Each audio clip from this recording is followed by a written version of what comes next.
I am Akbar Zahid and you are watching Arch News. Today, we witnessed the esteemed presence of Mr. Durai Murugan, accompanied by his son, Mr. Kadir Anand, a Member of Parliament, during their visit to Vaniambadi. They were warmly received at the VME Society, where Mr. Durai Murugan delivered an address to an esteemed gathering. Durai Murugan, a distinguished lawyer and seasoned politician, currently holds the esteemed position of Minister for Water Resources in the Tamil Nadu government, a role he has fulfilled since 2021. Furthermore, he serves as the General Secretary of the Dravida Munnetra Kazhagam (DMK) party. In this video, we are presenting excerpts from his insightful speech wherein he expounds upon the perils confronting Indian democracy and the challenges confronting the Indian Muslim populace. Here is the video.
அமைச்சரையா அவர்கள் நமது நாடாளுமன்ற ஒட்டி நடைபெறவுள்ள தேர்தலை ஒட்டி மீண்டும் வேட்பாளராக அண்ணன் கதிரானந்த் அவர்கள் நிற்கிறவர்களாக அறிவித்து அவருக்கு ஆதரவாக தங்களுடைய திரு கருத்துராஜ் அவர்கள் நிகழ்வை நிறுத்தியுள்ளார் என்பதை நன்றாக தெரிவித்துக் கொள்கிறேன்.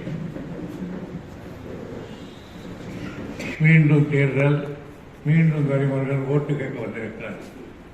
அதில் எனக்கு என்ன ஆச்சரியம் என்றால், இதே இடத்தில்தான் 5 ஆண்டுகளுக்கு முன்னால் நான் வந்து வாக்குகளை கேட்ட பொழுது பெருவாரியான வாக்குகளை அளித்து அழகத்துடைய தோழமை கட்சி ஆதரவு நிறுத்தப்பட்ட தம்பி கதிரானந்த் அவர்களை வெற்றி பெற வைத்தீர்கள். இன்னும் ஒருபடி மேலே போய் சொல்ல வேண்டுமானால், அப்பொழுது ஏற்பட்ட சில சிக்கலின் காரணமாக இது ஒரு இடைத்தேர்தல் போல் ஆகிவிட்டது. இடைத்தேர்தலும் 2 தேர்தல் ஆகிவிட்டது. அதனுடைய விளைவு ஒரு 6 தொகுதியில் 3 தொகுதிகள் எனக்கு வாக்குகள் குறைவாக வந்தன. ஆனால் நாங்கள் எல்லாம் நின்று கொண்டிருந்தோம், என்ன ஆகுமோ என்று. வாணியம்பாடி வந்த பிறகுதான் அவர் 16,000 வாக்கு வித்தியாசத்தில் இருந்தவரை தோற்கடித்து இன்றைக்கு கதிரானந்த் எம்பி என்ற தகுதியோடு இங்கு உட்கார்ந்திருக்கிறார் என்றால் அதற்கு முழு காரணமானவர்கள் இந்த இஸ்லாமிய வாணியம்பாடி வாக்காளர் பெருமக்கள். ஆக முதலிலே அழைக்கிறான் என்பதை நன்றியை தெரிவித்துக் கொள்கிறேன். இரண்டாவதாக, நான் போன முறை அவர்கள் வெற்றி பெற்றாலும் பெருவாரியான வாக்குகள் போன எங்களுக்கும் சரி அவர்களுக்கும் சரி 2 வருஷ காலங்கள் ஒரு இருண்ட காலமாக விட்டது. டார்க் ஏஜ், அதான் கொரோனா காலம்.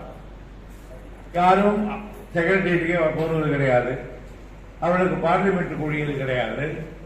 அவரவர்களெல்லாம் எங்கேயோ இறங்கி எங்கேயாவது போய் ஒளிந்திருந்து உயிரை காப்பாற்றினால் போதும் என்ற நிலையில் 2 ஆண்டு காலம் ஓடிச்சு. எனவே பல திட்டங்கள் அதில் நின்று போனது. பிறகு ஆட்சி எங்கள் கையில் இருக்கிற காரணத்தால் குழுவான வரையிலே திட்டங்களை நாங்கள் நிறைவேற்றினோம். அவர்களுடைய திட்டங்களை பொறுத்தவரையில் திட்டங்கள் சிலது நிறைவேற்றியிருக்கிறது, சிலது நிறைவேற்றாமல் இருக்கிறது. அதிலே நானே கேட்கிற ஒரு திட்டம் ஆண்பூரை பொறுத்தவரையில் மிகப்பெரிய ஒரு திட்டம். இன்றைக்கு அதனுடைய மெயின் ரோட்ல பெரிய பிரிட்ஜை கொண்டு வந்து நிறைவேற்றிக் கொண்டிருக்கிறது. வாணியம்பாடியை பொறுத்தவரையில் நான் படிக்கிற காலத்திலிருந்து இதற்கு கொண்டு அந்த ரயில் கேட் வழியாக வண்டியில் இருக்க வேண்டும், இல்லாவிட்டால் நடந்து நாங்கள் அதை கிராஸ் பண்ணி தான் இந்த பகுதிக்கு நாங்கள் வருவோம். எனவே அவற்றை ஒரு மேம்பாலமோ அல்லது அண்டர்கிரவுண்ட் பாலமோ ஏதோ வண்டிகள் போகிற அளவுக்கு செய்ய வேண்டும் என்று ஒரு கேள்வி கேட்டிருந்தேன். இப்பொழுதுதான் அது நியாயமாக பார்த்தால் இப்பொழுதுதான் முடிவு வந்திருக்கிறது. நான் வருகிற பொழுது கூட வேலுவை கேட்டேன். இப்போ ரயில்வே ஒத்துக்கொண்டான் கட்டுவதென்று நீங்கள் அடிக்கல் நாட்ட முடியுமா என்று கேட்டேன். அவர் சொன்னார், எங்களுக்கு அவர்கள் எழுதி நாங்கள் எழுதுவதற்கு காலதாமதமாகிவிடும் என்று சொன்னார். எனவே தேர்தல் முடிந்தவுடன் கட்டுகிறேன் என்று சொல்லியிருக்கிறார்கள். எனவே அதை அந்த ஒரு குறை இந்த ஊரிலே நிவர்த்தி செய்யப்பட வேண்டிய ஒரு குறை என்பதை, அது மட்டுமல்லாமல் உங்களால் மீண்டும் கதிர் போகுவாரானால் பாராளுமன்றத்துக்கு அவருடைய தந்தை என்ற முறையில் நான் உங்களுக்கு பழைய ஸ்டூடெண்ட் ஆஃப் இஸ்லாமிக் காலேஜ் என்ற உரிமையோடு நான் சொல்லுகிறேன். முதல் ரெக்கமெண்டேஷன் அந்த பிரிட்ஜியை கட்டித் தருவதுதான். இதை நான் அறிந்திட்டு சொல்லுகிறேன் என்பதை உங்களுக்கு தெரிவித்துக் கொள்ள கடமைப்பட்டிருக்கிறேன். மற்றபடி இதற்கு கொடுத்தவர் தான். இங்கே கல்லூரி இருக்கிறது. இந்த கல்லூரியை நான் படித்த ஒரு வருஷம் தான் என்றாலும் அந்த கல்லூரியை நான் பெற்ற பயிற்சிகள் அதிகம். நான் இன்றைக்கு ஒரு பேச்சாளராக தமிழ்நாடு முழுவதும் சுற்றி வருகிறேன் என்றால் எனக்கு முதலில் பேச கற்றுக் கொடுத்த இடம் இது இஸ்லாமிய கல்லூரி தான். எனக்கு பேசுவதற்கு முன்னால் என்ன பேச வேண்டும் என்று முதலில் எழுதி கொடுத்து அதை மனப்பாடம் செய்து பேசு என்று சொன்னவர் அப்துல் லத்தீப் அவர்கள் தான். மறைந்த அப்துல் லத்தீப்க்கு நான் இன்றைக்கும் கடமைப்பட்டிருக்கிறேன். ஆகவே அதனால் தான் சொன்னார்கள், அன்றைக்கு நாங்கள் விளையாடிய இடம் அந்த கிரவுண்ட் எதிரில் இருக்கும். அந்த கிரவுண்ட் நான் இருக்கிற போது சங்கரன் ஒரு பிடி மாஸ்டர் இருந்தார். அந்த காலத்தில் பழைய ஸ்டூடெண்ட் தெரியும். அந்த கிரவுண்டை நீண்ட காலத்துக்கு மறுபடியும் எங்களுக்கு இதை ஒப்புதல் செய்து தர வேண்டும் என்று சர்க்காரிடத்தில் கேட்க வந்தார்கள். அதையும் நான் வாங்கி கொடுத்திருக்கிறேன். அதற்கு செய்ய வேண்டிய கடமையை நாம் செய்திருக்கிறோம். இவையெல்லாம் அவர் ஒரு செய்த காலத்தில் சில நேரங்களிலே அரசியலே மேலும் கீழும் வந்து போகும். அது செய்ய வேண்டிய பணிகளாகும்.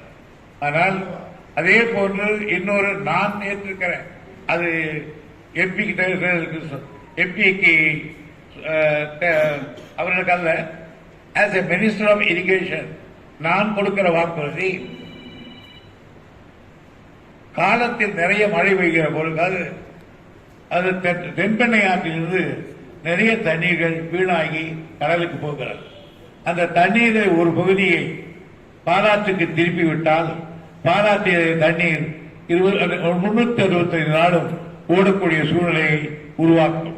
அது இருந்தால் தஸ்டுகள் இருக்காது, குடிநீர் பிரச்சனை இருக்காது, ஆறும் சுத்தமாக இருக்கும்.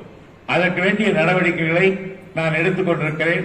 இன்னும் 2 ஆண்டு காலம் இருக்கிறது. இப்போது தண்ணீரை நான் மழைதாரா ஏரிக்க வெட்டி கிட்டத்தட்ட காக்கங்கரை வரையிலே அந்த வரையை கொண்டு வந்து நிறுத்தியிருக்கிறோம். பிறகு அந்த கொண்டு வந்து இதை ஜாயின் செய்துவிட்டால் இது பாலாறு நமக்கு என்றைக்கும் பாலாறாகவே இருக்கும். காரணம், ஆந்திராவில் இருக்கிறவர்கள் அடிக்கடி தகராறு செய்து கொண்டிருக்கிறார்கள். எனவே நாமே அதற்கு ஒரு வழி செய்ய வேண்டும் என்று நான் இப்போது விட்டால் வேறு எவனும் செய்ய மாட்டான், அவளுக்கு இது புரியாது என்ற காரணத்தால் என்னுடைய காலத்திலேயே அதை நான் செய்துவிட வேண்டும் என்று கருதி கொண்டிருக்கிறேன். மூன்றாவதாக, அரசியலை பொறுத்தவரையில் நீங்கள் எங்களுக்கு நீண்ட நெடுங்காலமாக நாங்கள் எல்லாம் பிறக்காத காலத்தில், நீங்களே பல பேர் பிறக்காத காலத்தில் இருந்து திராவிட இயக்கத்துக்கும் இஸ்லாமிய சமுதாயத்திற்கும் ஒரு ஒற்றுமை உண்டு. கலைஞர் அவர்களே அதாவது ஒரு ஒரு இஸ்லாமிய விழாவுக்கு அண்ணா போன பொழுதுதான் அந்த அந்த கூட்டத்திலே தாருல் இஸ்லாம் என்ற ஒரு ஏழை விட்டுக் கொண்டிருக்கிறார் தலைவர். அது அந்த ஏட்டை பிறகுதான் கலைஞர் அவர்கள் ஒரு கட்டுரை எழுதியிருந்தார்கள். திராவிட நாட்டை போட்டிருந்தார்கள் இளமை பலி என்று. அப்போ கலைஞர் கூப்பிட்டு அந்த ஊர்ல ராமன் இருந்தார். அவரை கூப்பிட்டு கருணாநிதி ஒரு நாள் இருக்காரு, எங்க இருந்து கூட்டார். அவர் போய் சின்ன பையன் 9வது படிச்சிருந்தார். அப்போ நீ ஏன்டா எழுதுறேன்னு கேட்டார். ஆமாண்ணா, இனிமேல் எழுதாத, எழுதினாலும் போட மாட்டேன், போய் படின்னு சொல்லிட்டார். ஆனா கலைஞர் சொல்லுவார் எங்களுக்கு அடிக்கடிக்கு, இந்த மாதிரி படி வரும்போது நான் பக்கத்துல இருந்து அண்ணே படினேன் அவர் சொல்லுவாரு, அண்ணாவே படி படின்னு சொன்னார், கேட்கல, நீ சொல்லியே நான் கேட்க போறேன் அப்படின்னு சொல்லுவாரு அடிக்கடிக்கு. அந்த மாதிரி ஒரு காலம். அதே அண்ணா அவர்கள் இந்த ஒரு காலத்தில் திராவிட இயக்கமாக இருக்கிற அந்த கட்சிகள் இவையெல்லாம் வரலாறு. திராவிட இயக்கம் ஒரு கூட்டம் போட்டால் அன்றைக்கு பார்ப்பனர் ஆதிக்கம், இந்து வெறியர்கள் அடித்து நொறுக்கி விடுவார்கள். ஆகையினால் முஸ்லீம் இஸ்லாமியர்கள் எந்த கூட்டம் போடுகிறார்களோ அந்த கூட்டத்தில் தான் திராவிட இயக்க பேச்சாளர்கள் ஏறி பேசி இருக்கிறார்கள். இதை எந்த வரலாறும் மறைத்துவிட முடியாது. அதுதான் அடிக்கடிக்கு சிபி சித்திரத்தை சொல்லுவார், நான் இருவண்ண கொடி அடிகளை பேசியதை விட பிறைவண்ண கொடி அதெல்லாம் நான் அதிக பேசியிருக்கேன் என்று தெரிவித்திருக்கார்கள். அன்றைக்கு இருந்து இன்றைய வரையில் இந்த இயக்கத்தோடு இந்த சமுதாயத்தோடு நாங்கள் வாழையடி வாழையாக தொடர்பு கொண்டிருக்கிறோம். நீங்களும் இந்த மண்ணிலே பிறந்தவர்கள் தான், இந்த இந்திய காற்றினுடைய காற்றை சுவாசிக்கிறவர்கள் தான், இந்த மண்ணிலே ஒரு புரளுக்கிறவர்கள் தான், பிறந்து விழுந்து இந்த மண்ணில் தான் விழுந்தீர்கள், இந்த மண்ணில் இருக்கிறவர்கள் தான் நேசிக்கிறீர்கள். உங்களுக்கு இங்கே இருக்கிற சூழ்நிலை தான் தெரியும், உங்களுக்கு இங்கே இருக்கிற ஊர்கள் தான் தெரியும், நதிகள் தெரியும், வரலாறு தெரியும்.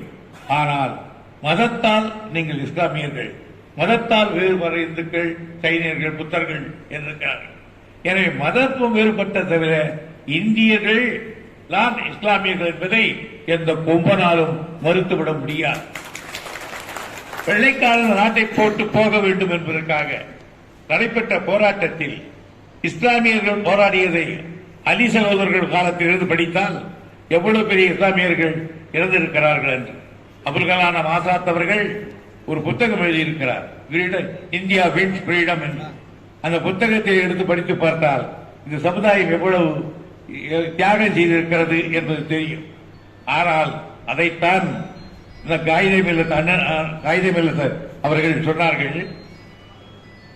இந்தியா பிரிந்த பொழுது ஜின்னா சொன்னார், காகிதமில்லத் அவர்களே, இன்றைக்கு பாகிஸ்தான் இந்தியா ரெண்டும் ஒன்றாக இருக்கிறது, இது இந்தியா என்று. ஆனால் நாங்களும் உங்களைத்தான் தலைவராக ஏற்றுக்கொண்டிருக்கிறோம். லக்னோவில் இருக்கிற முஸ்லீமுக்கும் பாட்னாவில் இருக்கிற முஸ்லீமுக்கும் டெல்லிக்காரனுக்கு நீங்கள் தான் தலைவர்கள். ஆனால் நமக்கென்று ஒரு நாடு, நமக்கென்று ஒரு அரசாங்கம், நமக்கென்று அமைய போகிறது. எனவே நீங்கள் பாகிஸ்தானுக்கு வந்துவிட வேண்டும், அந்த நாட்டிலே முதல் ஜனாதிபதியாக நீங்கள் வீட்டிருக்க வேண்டும் என்று சொன்ன பொழுது அவர் சொன்னார், நான் மதத்தால் இஸ்லாமியன் தவிர என் பிறப்பால் நான் இந்தியன், இந்த மண்ணுக்கு சொந்தக்காரன், இந்த மண்ணின் வெற்றிக்கு பாடுபட்டிருக்கிறவன், அந்த இனத்தை சார்ந்தவர். நான் பிரிந்து வந்தால் மனதிலே மாசுபட்டவனாகி விடுவேன். எனவே எனக்கு அந்த பதவி தேவையில்லை, எனக்கு மன அமைதிதான் தேவை என்று சொன்னவர் காகிதமில்லத் அவர்கள். அப்படிப்பட்ட ஒரு இனம் இன்றைக்கு என்ன கேட்கின்றால், முன்பெல்லாம் அரசாங்கத்திலே எதிர்கட்சியை ஒழிப்பதுதான் ஆளுங்கட்சி வேலையா இருக்கும், ஆளுங்கட்சியை இறக்குவதுதான் எதிர்கட்சியுடைய வேலையாக இருக்கும். ஆனால் இந்த நிலையில்தான் எதிர்கட்சிகளை ஒழிப்பதை விட வேறுபட்ட மதத்தினரை அழிப்பதுதான் தன் தலையான கடமை என்று ஒரு மத்திய சர்க்கார் ஒரு முடிவு எடுத்திருக்கிறது. நான் கேட்கிற ஒரே ஒரு கேள்வி, இங்க இருக்கிற ஒரு மசூதியை இடித்து விட்டீர்கள், நாங்கள் தைரியமாக செலுத்தோம், அங்கே ராமர் கோயிலை கட்டிக் கொண்டிருக்கிறீர்கள். ஆனால் கொஞ்சம் நினைத்து பாருங்கள், இப்பொழுது துபாய்க்கு பக்கத்தில் இருக்கிற அபுதாபி, கத்தார், நான் கத்தாருக்கு போயிருந்தேன். ரொம்ப ரிலிஜியஸான ஒரு ஊர் கத்தார். அந்த ஊரில் இந்து கோயில் கட்டப்பட்டிருக்கிறது. அங்கே இந்துக்கள் முறைப்படி அபிஷேகங்கள் ஆராதனை நடக்கிறது. அதே போன்று அபுதாபியிலே மிகப்பெரிய இந்து கோயில் கட்டப்பட்டிருக்கிறது. அதை நீங்கள் போய் திறந்து வைத்து வந்திருக்கிறீர்கள். நான் ஒன்று கேட்கிறேன், அபுதாபியிலும் கத்தாரிலும் இருக்கிற அந்த இஸ்லாமியனுக்கு இருக்கிற மனதினுடைய பண்பாட்டில் ஒரு 5% உங்களுக்கு இருந்திருக்குமானால் இந்த சட்டத்தை கொண்டு வந்தீர்களா? இப்பொழுது சட்டம் ஒன்று கொண்டு வந்திருக்கிறீர்களே, யாராவது பக்கத்து நாட்டில் அகதியாக இருந்து இந்தியாவுக்கு வந்தாலும் சரி, இந்தியாவில் நான் குடியேறப்போகிறேன் வந்தாலும் சரி, இந்தியா வரவேற்கும். நல்லது. நீங்கள் தலைலாமாவை வரவேற்று பல ஆண்டு காலம் வைத்துக் கொண்டுதான் இருக்கிறீர்கள். நான் இல்லை என்று சொல்லவில்லை. ஆனால் அந்த சட்டத்தில் என்ன கொடுக்கிறீர்கள்? ஜெயினர்கள் வரலாம், பௌத்தர்கள் வரலாம், கிறிஸ்தவர்கள் வரலாம், இந்துக்கள் வரலாம். ஆனால் இஸ்லாமியர்களும் இலங்கை தமிழர்களும் மட்டும் வரக்கூடாது. அதை நாங்கள் ஏற்றுக்கொள்ள மாட்டோம். என்ன காரணம்? என்ன அது மதத்தால் மத வெறுப்பை தவிர வேறு என்ன சொல்ல முடியும்? அது மட்டுமல்ல, அதில் இன்னொரு செக்ஷன் இருக்கிறது, பல பேருக்கு தெரிவதில்லை. இனிமேல் ஒவ்வொரு இஸ்லாமியனும் 2 சர்டிபிகேட் வைத்துக் கொள்ள வேண்டுமா? எனக்கு 10 சர்டிபிகேட் கேட்டீங்கன்னா எனக்கு இருக்காது. ஏன்னு கேட்டா, எங்க கிராமத்தில் எப்போ பிறந்தோம், நாங்க எப்போ பிறந்தோம்னு கேட்டா நம்ம ஒரு கங்கமாத்து நாள் 3 நாள் பிறந்தோம்னு சொல்லுவாங்க. அவ்வளவுதான் எங்களுக்கு தெரியும். எனக்கே உள்ளபடி டேட் ஆஃப் பர்த் கிடையாது. எனக்கு ஏதோ ஒரு அஜாரி ஸ்கூல்ல படித்தேன், எந்த மாதிரியாரும் எழுதிட்டு போயிட்டான், அதே வச்சுக்கிட்டு இருக்கேன். நான் பரவாயில்ல, அந்த ராசி நல்லா வச்சுக்கிட்டு இருக்கேன்.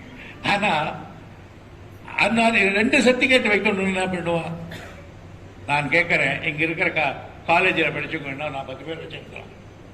ஆனால் பீடி ஃபேக்டரியில் வேலை செய்கிறவங்க, வேற இடத்துல செய்கிற இஸ்லாமியர்கள் யார் 2 சர்டிபிகேட் வச்சுக்க முடியும்? டபுள் சர்டிபிகேட் இல்லைன்னு சொன்னால் அவர்களை சொத்தை பறிமுதல் செய்யலாம் என்ற ஒரு சட்டமும் அதிலே இருக்கிறது. ஆக எப்படி உள்ளே இருக்கின்றால் நாட்டுக்கு உள்ளே வந்தால் வாருங்கள் என்று சொல்வதிலே ஒரு அணை போடுகிறாய். தப்பி தவறி அவனாவது இங்கே இருக்கிறானே, இது வெளிநாட்டிலிருந்து வருகிறதை தடுக்கிறது. உள்நாட்டிலே பிறந்து வளர்ந்து இருக்கிறானே, அவனை எப்படி ஒழிப்பது? நாளைக்கு தாசில்தார் வந்து இந்த ஊர்ல கேட்பார், நாளைக்கு பெரிய பார்த்து வீட்டு 2 சர்டிபிகேட் இருக்கா? இல்லைங்க, அந்த காலத்தில் நான் இருக்கிற வேலைக்கு போகல, நான் எப்படி வியாபாரத்துக்கு வந்துட்டேன், சர்டிபிகேட் இல்லை, சொத்த பறிமுதல் பண்ண. இப்படி மொட்டையா ஒரு சட்டத்தை போட்டிருக்கிறீர்களே, இது மாதிரி ஒரு அக்கிரமம் ஹிட்லர் போட்டிருக்கானா? யூதர்கள் மேலே ஹிட்லர் போடலையே இந்த மாதிரி சட்டத்தை, முசோலினி போடலையே. ஆக மத வெறுப்பு என்பது ஆட்சியில் இருக்கிறவனுக்கு இருக்கக்கூடாது. நாங்கள் கூட ஆட்சிக்கு வருகிறோம், எங்களுக்கு பல பகுத்தறிவு கொள்கையிலும் பண்பாடு உண்டு. ஆனால் கோயில்களுக்கு அதுக்காக ஒரு மந்திரி போட்டு போகட்டும் கும்பாபிஷேகம் செய்யுங்களுக்கு தானே நாங்கள் அவரை அனுமதித்திருக்கிறோம். ஆக அப்படிப்பட்ட ஒரு அரசாங்கம் இருக்கு, அப்படிப்பட்ட ஒரு பிரதமர் இருக்கார். அந்த பிரதமர் சொல்லுகிறார், இந்த எங்களை எல்லாம் தொடர்ச்சி எடுத்து போட்டுறேன். பெரிய மனிதர். நான் இன்னும் சொல்ல போனால் அவ்வளவு பெரிய பதவியில் இருக்கிறவன் நான் ஒழிச்சிடுவேன் வந்து நான் தாதா சொல்ற மாதிரியா சொல்றேன். எனக்கு ஆச்சரியமா போச்சு. எனக்கு தெரியும் அவரை, எல்லாம் தெரியும் எனக்கு. நான் இன்னும் சொல்ல போனா தளபதியோட போனப்ப நீங்க நான் பார்த்தேன், பேசி முடிச்ச உடனே நான் சொன்னேன் அவர்கிட்ட, honourable prime minister shall I have one word அப்படின்னு. எஸ் டெல் மீ அப்படின்னாரு. நான் இன்னும் சொன்னேன், the heat and dust of the elections are over. Now I am the general secretary of the party. He is a leader of the party. On behalf of him I am telling you, sir, we are ready to enhance our hands with you to build the nation. சொன்னேன். கை தட்டி ஆமா தேர்தல் நாட்டுக்காக உழைப்போம் கையில் கொண்டு வருவாங்க. எலெக்ஷனுக்கு ஒரு பிடிச்சி போச்சுன்னா நாட்டுக்கு நடப்பதான் பார்க்கணும். ஆனா கலைஞர் எங்க தளபதி என்ன சொன்னார், சின்ன பிள்ளையா தான் ஜெயிச்ச உடனே ஃபர்ஸ்ட் கேள்வி கேட்டான், இந்த வெற்றியில நீங்கள் என்ன கருதுகிறீர்கள்? எனக்கு ஓட்டு போட்டவர்கள் மட்டுமல்ல, எனக்கு ஓட்டு போடாதவர்களும் புகழுகிற அளவுக்கு இந்த ஆட்சியை நடத்த வேண்டும் என்று நான் கருதுகிறேன் சொன்னார். அவர் கலைஞருடைய மகன். உங்களுக்கு வாரிசு அரசியல் பண்றாங்கன்னா சார், ஆம்பளையாக்கிறவன் கல்யாணம் பண்ணிக்கிறான், அது ஆண்மையாக்கிறவன் புள்ள கற்றுக்கிறான், இல்லாதவே கஷ்டப்படுறான். ஆனா நான் கேட்கிறேன், வாரிசு அரசியல்னா இவர் மன்னர் பண்றார், மன்னர் அப்படி தசரதன் இருந்தார், அவங்க ராம அப்படின்னா இல்லை, தியாகம் பண்ணிட்டு வந்திருக்கோம். இந்திரா காந்தி பிரதமராக வந்தாருன்னா என்ன அர்த்தம்? நேரு 16 வருஷம் ஜெயிலில் இருந்தார். 16 வருஷம். எப்படிப்பட்டவர்? ஆனந்த பவன்ல பிறந்தவர். அவங்க வீட்டு வேலைக்காரன் வெள்ளைக்காரன், அவர் ஷூ பாலிஷ் போடுற வெள்ளைக்காரன், அவர் குதிரை கற்றுக் கொடுக்குற வெள்ளைக்காரன், அவர் டீச்சர் வெள்ளைக்காரன், அவங்க வீட்டில் பெட்ஷீட் போடுற வெள்ளைக்காரன். அப்படிப்பட்ட மோதிலால் நேருடைய மகன் வளர்ந்தவர். ஒரே மகன், செல்வ செழிப்பு, ஆனந்த பவன், ஹைதராபாத், அகமதாபாத் இல்ல கரையில். அப்பேற்பட்டவர் லண்டன்ல படிக்க போறார். ஆக்ஸ்போர்ட்லயும் ஹார்வர்டு யூனிவர்சிட்டியில் படிக்கும் போது 4 கேட் இருக்கு அந்த யூனிவர்சிட்டிக்கு. 4 கேட்லயும் 4 காரை நிறுத்தி வச்சார் மோதிலால். ஏன்னா இந்த கேட்ல வரும்போது கார் இல்லைன்னா மகன் திருப்பி அங்க போனோம், போகக்கூடாது, 4 கால் இருக்கணும். அவ்வளவு செழிப்பாக கலந்தவர்.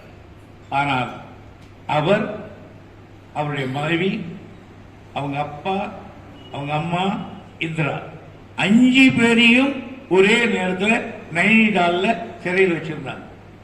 ஒருத்தர் பார்க்க விடலைங்க. அவதானியருக்கு சைவம் ரட்சி 2 வருஷம் தான் அந்த மாணவியோட அவர் தாம்பத்தியத்தை அனுபவிச்சார். கல்யாணம் ஆகி அடுத்த அந்த அம்மாவுக்கு சயரோகம் வந்துச்சு, டிபி. சுவிட்சர்லாந்தில் கொண்டு சேர்த்து வந்தார், அங்கேயே சேர்த்து போச்சு அந்த அம்மா. அவர் செத்ததுக்கு பிறகு அவருடைய மகள் வந்தாங்க. அந்த மகளை இவ்வளவு தியாகத்துக்கு அடிப்படையில் அண்ணாம 3 தடவை 4 தடவை ஜெயிலுக்கு போயிருக்கு. அவருக்கு இருக்கிற வரையும் சுட்டான் பாதுகாப்புற. என்னப்பா செய்யறேன்னு கேட்டாங்க அந்த அம்மா இந்தியில. 2வது கொண்டு போட்டான், அந்த மக்கள் செத்து போனான். இந்த மண்ணில் ரத்தம் போய் வந்து போய் அந்த அம்மாவுடைய மகன் ஒருத்தர் வந்தான், ஏர்போர்ட்டுக்கு பிளைட் போட்டான், அவரே ஓட்டுவான், அவன் முறிஞ்சிக்கு ஒரு செத்தான். 2வது மகன் பிரைம் மினிஸ்டர் இங்க ஓட்டு கேட்க வந்தான், மனித குண்டு வச்சு செத்து விட்டாங்க. இப்படி ஒவ்வொருத்தரா இந்த நாட்டுக்கு செத்து இருக்காங்க. அந்த அம்மாவும் சொன்னாங்க, எனக்கு வேணாம் இந்த நாடு, நான் 2 பிள்ளைக்கு கூட்டிக்கிட்டு போறேன்னாங்க. ஆனா எல்லாரும் இருக்கு சொன்னாங்க. கடைசியில கலைஞர் சொன்னார், அடுத்த தேர்தலில் எல்லாரும் பயப்பட்டாங்க சோனியா பேர் சொல்றதுக்கு, வெளிநாட்டுக்காரின்னு. கலைஞர் தான் சொன்னார், இந்தியாவின் அடுத்த பிரதமர் சோனியா காந்தி தான் சொன்னார். எல்லாம் ஓட்டு போட்டான். மகத்தான ஓட்டு, மகத்தான வெற்றி. 540 பேர்ல 310 பேர் ஜெயிச்சாச்சு நாங்க. அந்த அம்மாளுக்கு தங்கத்த அம்மாளத்தை வச்சு, ஆமா நீ பிரதமராகன்னு கேட்ட பொழுது அந்த அம்மா கையெடுத்து கும்பிட்டு, எங்க குடும்பம் பட்டதே போதும், எனக்கு வேணாம், யாருக்காவது மன்மோகன் சிங் குடும்பம் என்று பிரதமர் பதவியே தூக்கி எறிந்தார்களே, அது எவ்வளவு பெரிய தியாகம். அங்க மட்டுமா, அந்த வீட்டுல வந்தா அது வாரிசு அரசியலா? சரி, தளபதி வந்திருக்காரு, அவர் என்ன நேரம் புள்ளன்றதுனால வந்தார். 20 வருஷம் கஷ்டப்பட்டு இருக்காரு. எஸ்எல்சி படிக்கும் போது இருந்து கலைஞர் எவ்வளவு தியாகம் பண்ணார். ரயில்ல படுத்திருந்தார், ரயில் முன்னால பக்கத்துல நம்முடைய முல்லை வடிவேல் தம்பி முல்லை சக்தி தான் படுத்திருந்தார். சொன்னார், நான் ரயில் விடும்போது காந்தி சக்தி கடைசியா உலகத்தை ஒரு நேரம் பார்த்து கொண்டாங்க. அந்த ரயில் என்னது. அதுக்கப்புறம் பாளையங்கோட்டில் கொண்டு வச்சாங்க. எவ்வளவு தகராறு அடிச்சு வளர்ந்தார் அவர். அவருடைய மகன் ஸ்டாலின் இன்னைக்கு 71 வயசு. 20 வயசுல வந்தவன் 50 வருஷமா தியாகம் பண்ணி கூட்டு வந்து பேராதி சேசாலி கடைசியில மிசாவில் அரெஸ்ட் பண்ணி கொண்டு போய் போட்டாங்க. 2 பேர் பதுக்க அறையில 30 பேரை போட்டான். நின்றுகிட்டே இருப்பாங்க. ஒவ்வொருத்தரா கூப்பிட்டு சுத்தி வாடர் இருப்பாங்க. நடுவில் நின்ன உடனே யார் யாருக்கு எந்த இடத்துல அடிக்கணும்னு தோணுதோ அடிச்சாங்க. அப்படி பல பேர் செத்ததுல இவர் கீழே விழுந்துட்டார். இனி 2 அடி விழுந்தா செத்து போயிடுவார். இதில் பார்த்திருந்த சிட்டி பாபு தாவி ஓடினார். அவரையும் பிடிச்சாங்க வாட்டர்கள். தவறி போய் ஸ்டாலினுடைய பாடி மேல படுத்தார். அவருக்கு விழுந்த அடி அவன் செத்து போனா, ஸ்டாலின் பொழைச்சுக்கிட்டார். ஆக இந்த தியாகத்துக்கு பிறகுதானே அவர் முதலமைச்சர் வந்திருக்காரு. பிள்ளை வந்துட்டான்னா பிள்ளை நாங்க தியாகம் பண்ணாலும் வரல. நான் என்ன தியாகம் பண்ணலையா? இதுவரை 13 தானே ஜெயிலுக்கு போயிட்டு இருக்கேன். மிசாவில் 1 வருஷம் இருந்தேன். மிசாவில் ஒரே ஒரு வயசு குழந்தைவன். நான் 3 மாசம் என்னை பார்க்க விடல. 3வது மாசம் என் வைப்பு என்னை கூட்டிக்கிட்டு வருது. நான் அங்க வர்ற அப்ப இவன் பார்த்து கை நீட்டுறான். ஓடி வந்து அவன் கையில வாங்கினேன். ஒரு வாட்டர் ஒரே ஒரு கையில குடிங்குவேன். இது மாதிரி டேப்லெட் மேல போட்டான். தலைவலி அழுது குழந்தை. ஏயான்னு கேட்டேன். நீ கைதி, குழந்தை கையில் கொடுத்தா ஏதாவது பண்ணிடுவேன். நான் பெற்ற மாதிரி நான் பண்ணிடுவேன் சொன்னான். நண்பர்களை எழுதி வைத்துக் கொள்ளுங்கள் இஸ்லாமிய பெருமக்களே. அடுத்த 1 வருஷ காலம் இவனை தொடவே இல்லை, நான் பார்க்கவில்லை. 1 வருஷ காலம். இன்னைக்கு நினைச்சாலும் எனக்கு கண்கள் தண்ணி வருது. நாங்க தியாகம் பண்ணாம வந்துட்டோம். ஆக ஒரு பிரைம் மினிஸ்டர் எதை சொல்லணும் நாட்டில்? இந்த திட்டங்களை கொண்டு வந்திருக்க, இது சொல்லணும். அங்கிருந்து வந்து வந்து வந்து திமுக காங்கிரஸ் குடிப்பேன், திமுக காங்கிரஸ் குடிப்பேன்னா 2 அப்பச்சு. ஆகையினால் இன்னைக்கு எங்களுக்கு ஓட்டு போடுறது அல்ல, அதல்ல கூட பெருசு.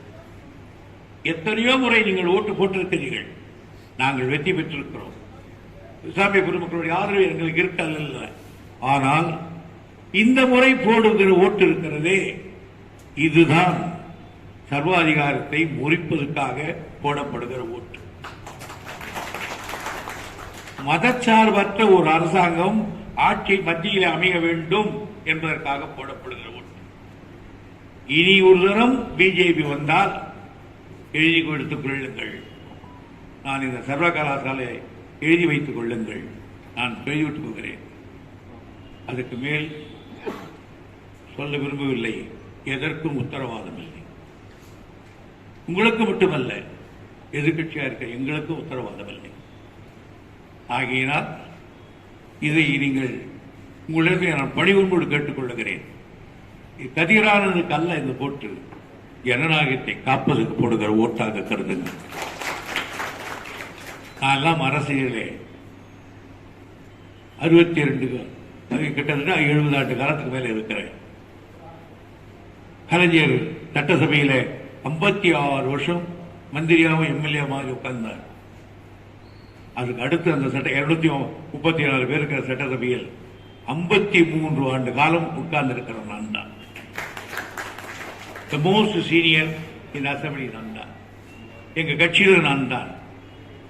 இந்த கல்லூரியில் படித்த ஒரு மாணவன் இன்றைக்கு இந்த கட்சியினுடைய 2 கோடி பேர் இருக்கிற எங்க கட்சிக்கு நான் பொதுச் செயலாளர். அண்ணா பொதுச் செயலாளர் இருந்தார், நாவலர் நெடுஞ்செழி இருந்தார், பேராசிரியர் இருந்தார். அடுத்து நான் இருக்கிறேன். இந்த வடார்காடு மாவட்டத்துக்கு இனிமேல் வருஷம் பிறந்து வந்து அந்த பதவியில் உட்கார முடியாது. அது நான் அண்ணாவிடத்திலிருந்து வந்த பழக்கம் எனக்கு கிடைத்திருக்கிறது. எனவே அது ஒரு பக்கம் இருக்கட்டும். எனவே உங்களை நான் கேட்டுக்கொள்வதெல்லாம் இதுதான், ஜனநாயகத்தை காப்பாற்றுங்கள். இதுவரையிலே தோப்பான் ஜெயிப்பான், யாரோ ஒருத்தன் போவான் வருவான்.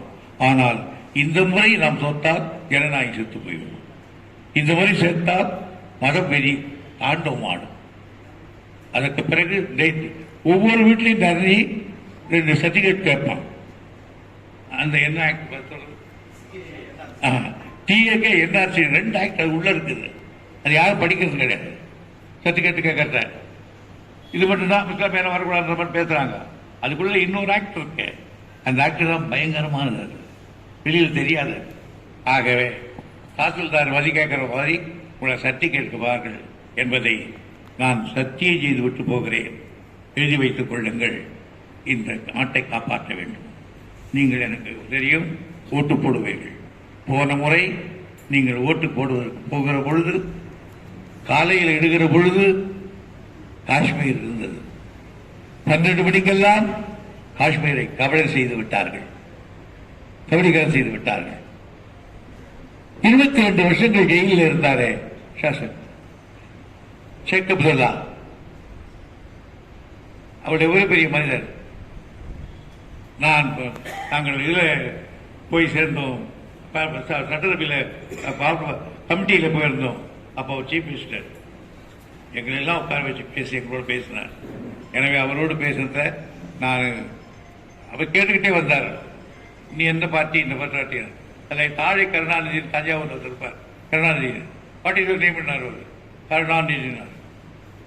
ஐயோ டிஎம்கே என்னார், ஏற்றுனார். கெட்டி படிச்சு குடிச்சுக்கிட்டார் ஆளை. அப்புறம் நாங்கள் அம்மா கட்சி நான் கேட்குறேன். அப்புறம் என்கிட்ட வந்து சொன்னார், சார் நீங்கள் வந்து மாநில சுயாட்சி நடத்த போறீங்களே, ஜெயலலிதா கூப்பிட்டீங்களா? நான் why should I ask the lady? I got ask Mister Karunanidhi is my சாகர வரலையும் அவர் ஜெயிலில் இருக்கும்போது கூட ஒரு ஆள் மூலமா தலைவர் தான் சொல்லிப்பார், ரெண்டு கூட காஷ்மீர் மாம்பழம் அனுப்பாமல் இருக்க மாட்டார். அவருடைய மகன் அவர்களுக்கு இருந்தார். அன்றைக்கும் அவளது எல்லாத்துக்கும் நாங்கள் அவரை தான் கூப்பிடுவோம், ஃபருக் அப்துல்லா அவர்கள். ஆகையினால் இது ஒரு இப்படிப்பட்ட ஒரு குடும்பத்தை வந்தாங்க. ஒரு அடிக்கடி கேட்டுக்கொள்கிறேன், இந்த எங்களுடைய ஆட்சியும் இங்கே நாங்கள் சத்திய தவி இந்த அதிகமான உறுப்பினர்களை பாராளுமன்றத்தில் அனுப்பாவிட்டால் எங்கள் ஆட்சியை ஏதாவது கை வச்சிருவாங்க. ஏன்னா தொடைக்கிறது தொடப்பத்தில் பெருக்கிறதுன்னு அர்த்தம்.